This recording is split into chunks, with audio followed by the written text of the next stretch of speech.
Hi everyone. Today I am going to explain you about unconditional branching statements in programming in C. First let me start with introduction. Unconditional branching statement is the one which is used to shift from one point to another point of the program without any condition checking. We have four options for unconditional branching statements: break, continue, return, go to. First, break statement.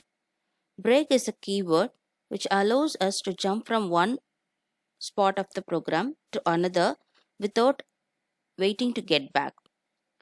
The break statement terminates the loop. For example, while, do while, for, immediately when it encounters the break statement. The break statement is used with decision making statements also if we are checking for any conditions. Used to terminate a switch statement also. Inside the switch statements, we'll be having lot of cases like case 1, case 2, case 3 depending upon the expression values. And if we want to break out of the case, then definitely there we have to place a break statement. It is very useful in switch case statements. Without giving break statement, the control will not come out of the case. Continuously, it will execute all the cases after the current point. The syntax for break statement is simply break with a semicolon. As example program, here I have assigned 0 for num inside the main function. I have created one while loop. While num is less than or equal to 100, I am going to print the value of this num value. I have a checking here. If num is equal to 2, then I have to break out of this loop while.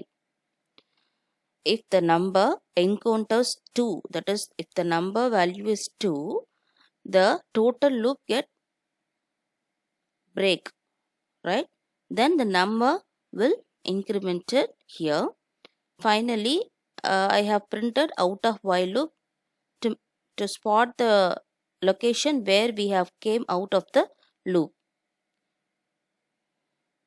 You can see the example program output here. The value of variable num is 0. At the first point, the num is equal to 0. So it came into the loop with the value 0. So 0 is less than or is equal to 100. It gets into the loop. It's printing num value as 0, the first line, and it checks for num is equal to 2. If it is so, it will break. Now the point is num is equal to 0. So it will print and it will increment the value by 1. That is num value will be 1 now. So again 1 is less than or is equal to 100. Yes, the condition is true. Again the num value will get printed. Here you can see 1 is printed. Again it is not 2. So the break will not work here. Then num is incremented at the third line. Again num is now 2. 2 will get printed here. See, value of variable number is 2.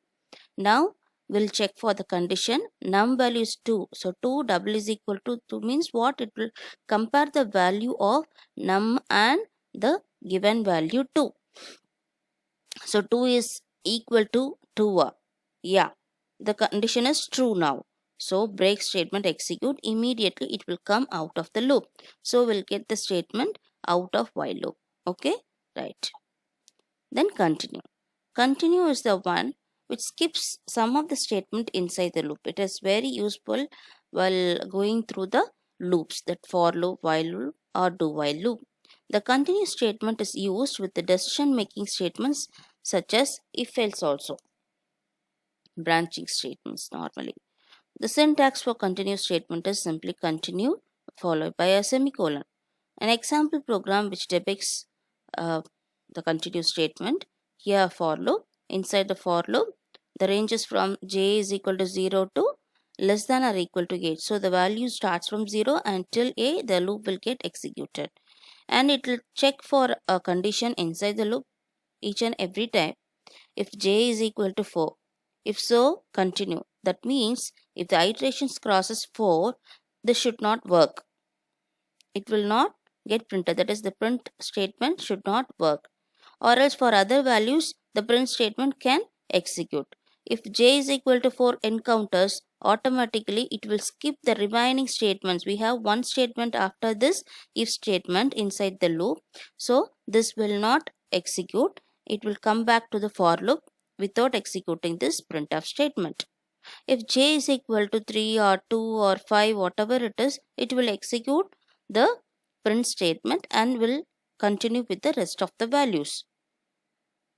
The output for this program is, see, you can see from the result 0 to 8 was printed, but the 4 is not there in meanwhile. The third category is return. Return statement terminates the execution of function. This is just opposite to continue statement. It will skip the rest of the statement inside the loop. Here, this will return the control to the calling function. This will be very useful in case of functions. Execution resumes in the calling function at the point immediately following the call. The syntax for return statement is return semicolon. An example program. Here, int sum is equal to, with the declaration itself, I will assign a function which takes you the control to the function sum digits. So immediately after declaration, I have called sum digits. So the control will come here, int sum digits. So here I have assigned 0 for sum variable, int digit.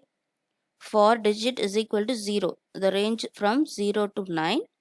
Then sum is equal to sum plus digit. It's a short formation, as you know very well. Sum is equal to sum plus digit, then return sum. Here we have used return statement. So in the syntax I have mentioned simply return semicolon, but a return statement can return some values also depending upon the logic. So this sum will return to the line where we called. So the sum will assign to the sum digit function here, and then it will assign to the sum variable. Then it will get printed. Now the output is 45. Then finally go to statement. When a go to statement is encountered without any condition checking, it will abruptly shift over the control to the statement label. Syntax, go to label name. Definitely we have to mention one label name. Example, int sum is equal to 0. For int I is equal to 0 to I is less than or equal to 10. That means range starts from 0 to 10. Sum is equal to sum plus, we are summation process is done here. Sum is equal to sum plus I. If I is equal to 5, that is comparison process, I is equal to 5, then go to addition. Addition is a label, go to is a keyword, addition is a label. See, addition. So there I have printed sum. Okay, only at the point if I is equal to 5, then this go to addition statement will executed, or else for other iteration the rest of the lines will executed, but this condition won't be executed. Let us see the result. 15. Thank you.